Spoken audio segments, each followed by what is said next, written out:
iddoo kanaatti simadhaa.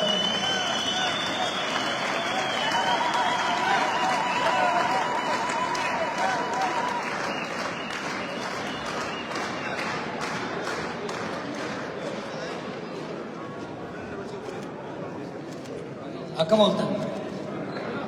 Akkam ooltan? Good to be back home, huh?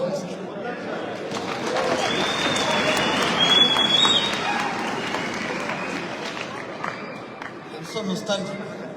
So many memories. Bara kita itu bara kami dah biasa. Kumalah mati jam dia kan udah kaya apa sih? Amerika ko lama kan summer August ke sen I think February 2006 ya kan Minneapolis. Ulde dargaggo jarura kane takko takko so jennu osmo wal karro samboda Oromo Faristit chene saninis mata ke nyoje marianne media OMN daabne qilleensa Oromiyaa bilisoomsine san booda ammas waluma qaraa walis gorsaa walis aarsaa qabsoo qeerroo sochoosuudhaan warra baankii qabatee waggoota 50 diriirfatee nu carachuudhaaf deemu mootummaan shimbirroodhaa miti.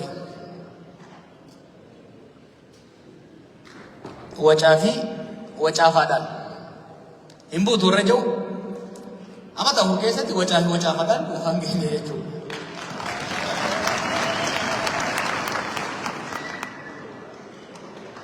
Iccitiin keenya maali? Kitaabni hin gaabbu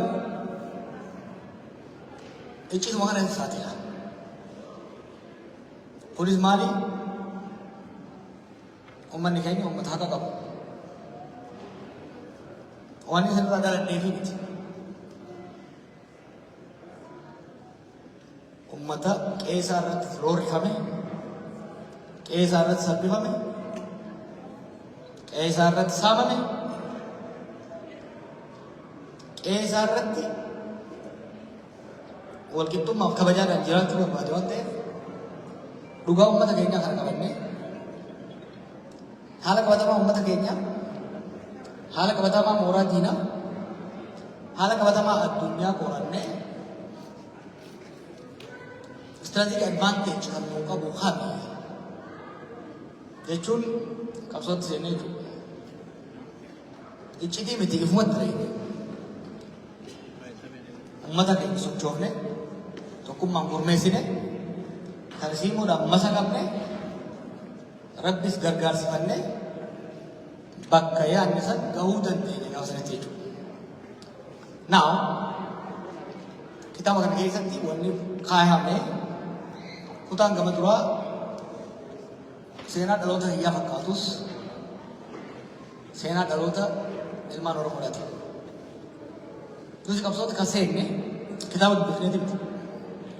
Nuti qabsootti kan seenne ololaan kafaafamneeti miti. Waan cunqursaa fi gabrummaa roorrotti dhaladhee jechuudha. Dhummuugatti yeroo guddadhutti roorrotti dhaladheeti qabsoo keessa guddadhee qabsaa'ota fakkeenya godhadhee tuffii jibba Oromoo irra ga'u kana saba keenya irra ga'u kana qabsoo akaakayyuu kiyyatutti seenee abbaa kiyyatti dabre ilmaan kiyya dhaaluu qaban jechuudhaan kanin gara qorannoo kanaatti akkan seenu kana taasise dabballeen dhufee manatti waan na barsiise miti. Gabrummaas qabsoo seenisii ittiin dhaladhee aanaa kee kun hedduu qabu gaafa qabsoo kana seenu. Teetichi baay'ateef kurreen buqqisuun hojjechaa turan miti. miliyoon 50 ta'aniiti warra shaniitiin dhiitaman waggaa 50 deemanii bakka tokko hin geenye. I was sick and fed up of that and I wanted to change it. Eh?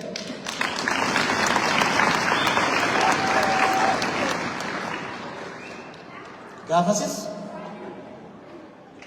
beekumsaan rabbi naa kenneefi kan hin barnootaan gabbifadhe kan hin gorsa keessaniitiin bal'ifadhe isin abdadhee uummata kana abdadhee itti deeme takkaan hanqaan isine takka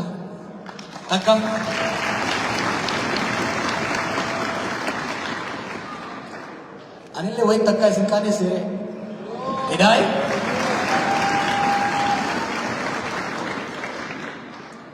isinin loluu hin danda'a isinin mormuu hin danda'a na mormuu dandeessa isin aarsuu hin danda'a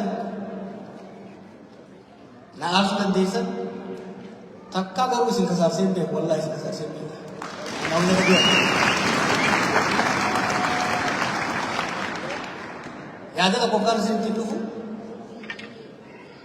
hirribaa ka'ee ittiin hin dhufu akka Ameerikaana keessaa qabadhee hin dhufu qoradhee itti yaadee hayyootaan mari'adhee manguddoo irraa gorsa fudhadhee eega bilcheessine booda isin dhufu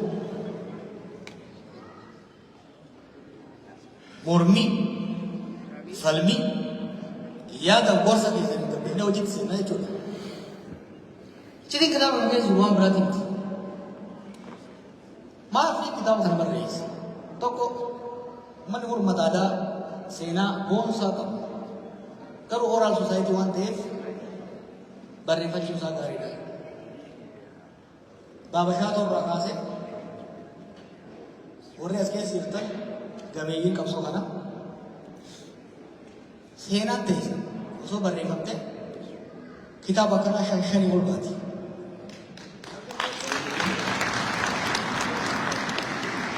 Isin faarsuu ni barbaadu baadha.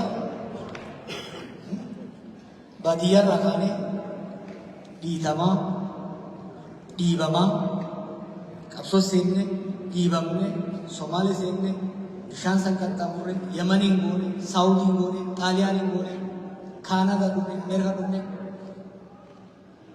Isaan loomu joorni. Seenaan mataa keessanii seenaa uummata Oromoodhaati. Seenaa nama qaanessullee miti seenaa qabsoodhaati. Seenaa qabsoodhaati. Kanaaf kan hin barreesse namni keenya akka barreessu barbaada. Lammataa wanni baroota 2013 hanga 2018 hojjetame seenaa addunyaatti waan galmaa'uu qabu waan beekamu qabu. Bakka dhugaan qorannoon qabsoo wal ta'anii injifannoo itti agarsiisanidha jechuudha.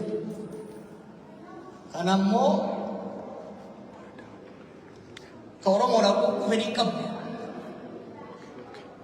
ka Oromoo mataa keessa waqaree hamilee isaa cabsu fedhu akka Oromoonis dagatu barbaada. Akkuma agartan beekayaan hin ga'e akkas bilisummaa dhugaa ka gammadaan mirgi isaa kabajamu ka Oromoon akka Oromootti mirgi abbaa biyyummaa isaa kabajamu ka sabaaf sablammii wajjin wal qixa ta'ee hin jiraatu guutuutti hin galmoo'in akka hin ga'e. Haa ta'u immoo sirna abbaa lafaa jala hin jiru immoo sirna abbaa lafaa kan namaaf laftinis namaaf lafti Oromoottis qabeenya alagaa taasisan jala jiru jechuudha. Waggaa 50 keessatti hin shubbu suutaa soo deemne hoggaa deemne yoo gatattaranne kuufnee lafatti dhabne daaraa dhaqqabne kaanee waggaa 50 keessatti jijjiirama gurguddaa dafifne jechuudha.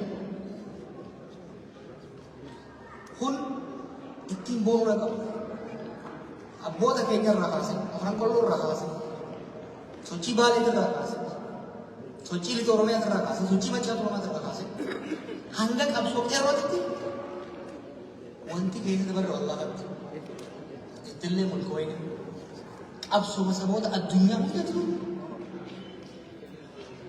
Hanga takka deemee hanga takka gochuu waan jiru. Gufachuun dhiirummaa. Gufatanii lafatti hafuudhaatu harummaa.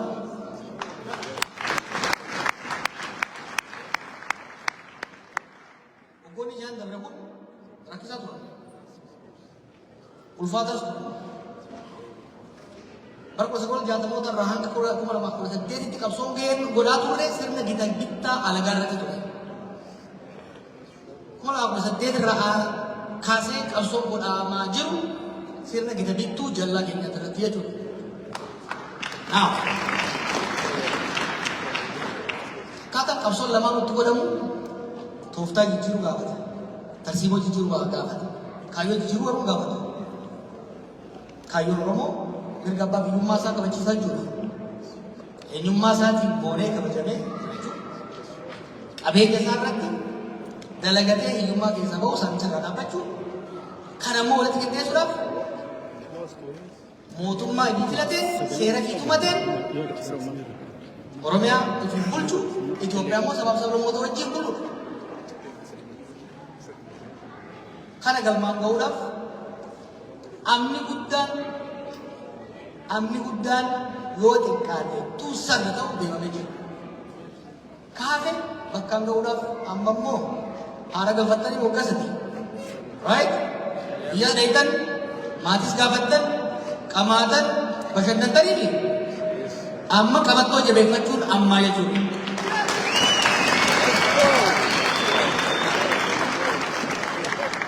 We are going to finish the journey. Let's go. We have the strategy. We have the plan. We are prepared. We have filled our gas. We are going to finish this journey. Now,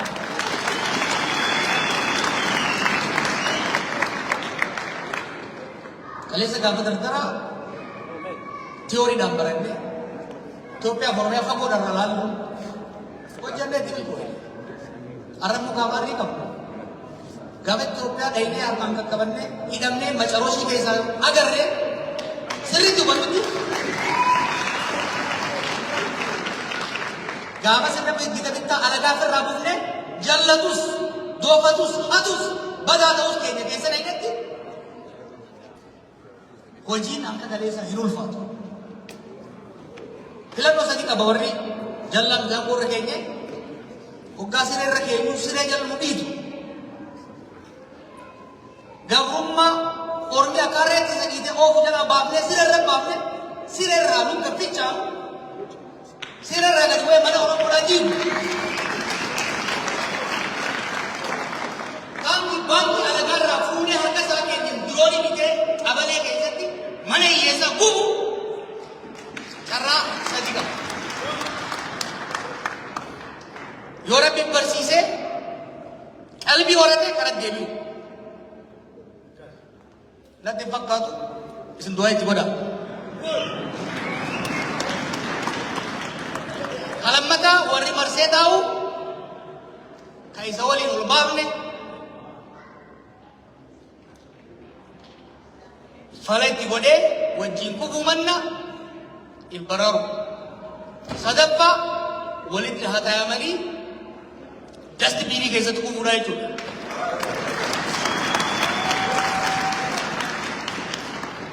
Kuni dhaadannoo miti. This is not a slogan. This is a plan. This is a strategy. This is a plan. I'm not bluffing. Sabni kun sabalaafaa miti. Yeroo callisu sodaatee ni rafu. Himmu ni riba malee. Hoggaa lama sadiif reebnee garuu hin rafne dalagaa turre jechuudha. Hojii hojjechaa turre jechuudha. Qaama keenya madaa'e waan danda'an. Jaarmaa keenya bitaa mirgaan rukutannee lallaafatee deemnee jaarranne. Haala qabatamaa mata keenya biyya keenya naannoo keenya fi addunyaa qorannee tarsiimoo saniin wal gitu baasuu irratti fuulleffannee jiru. Sanamma xumurree hojiin seennee jirra. Hojii kanas isin dammaysuudhaan diina rifachiisuudhaan eegallee jechuudha. Itti milkoo'ee deemu.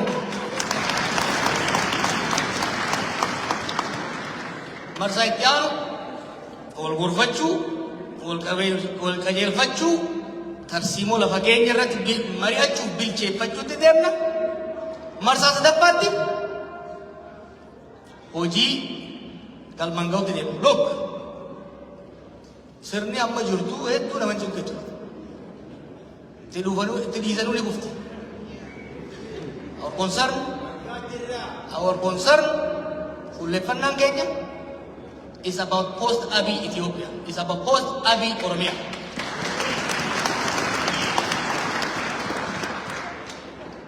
We are not going to repeat some mistakes. Dongoroota bifa adda addaatti hojjetame irra hin deebinu.